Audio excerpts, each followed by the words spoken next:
More news now, and addressing the 139th Congress Foundation Day celebration at the Bharat Jodo Auditorium in Bengaluru, Karnataka's Chief Minister Siddaramaiah has asserted that Hinduism and Hindutva are different.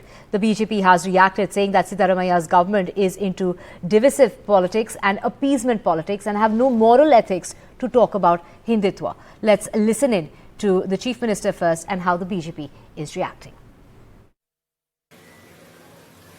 ಆಮೇಲೆ ಕೆಲವರು ಹೇಳೋದು soft Hindutva ಅನ್ನೋದು. ಏನಾಗಂದ್ರೆ soft Hindutva, ಹಿಂದುತ್ವದಲ್ಲಿ soft hard Hindutva I mean Hindutva ಬೇರೆ, ಹಿಂದೂ ಬೇರೆ.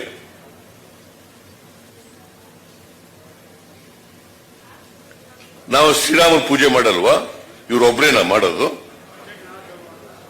ನಾವು ನಮ್ಮ ಊರುಗಳಲ್ಲೆಲ್ಲ ರಾಮ ಮಂದಿರ ಕಟ್ಕೊಂಡಿಲ್ವಾ? ಭಜನೆ ಮಾಡಲ್ವ? ರಾಮನ ಭಜನೆ ಮಾಡಲ್ವಾ? ನಾನು ಭಜನೆಗೆ ಹೋಯ್ತಿದ್ದೆ ನಮ್ಮ ಊರಿನಲ್ಲಿ. ಈ ಡಿಸೆಂಬರ್ ಕೊನೆಯ ವಾರದಲ್ಲಿ ಭಜನೆ ಮಾಡೋರು ಯಾವಾಗಲೂ. ನಾನು ಆ ಭಜನೆಯವ್ರ ಜೊತೆಲಿ ಹೋಯ್ತಿದ್ದೆ. ಊರಿನಲ್ಲೆಲ್ಲ ಮೆರವಣಿಗೆ ಮಾಡ್ತಿದ್ರು ಭಜನೆ ಮಾಡ್ಕೊಂಡು.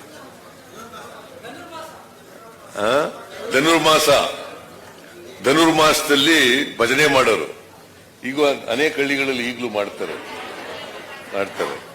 ಅವ್ರು ಮಾತ್ರ ಹಿಂದೂಗಳು. ನಾವೆಲ್ಲ ಯಾರು? ನಾವೆಲ್ಲ ಹಿಂದೂಗಳಲ್ವೋ?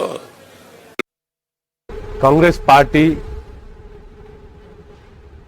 has never had any clarity with regard to the issues of Bharat or with regard to Hindutva. Always they are into divisive politics, they are into appeasement politics, they don't respect the law of the land. Why do they get into religion aspect?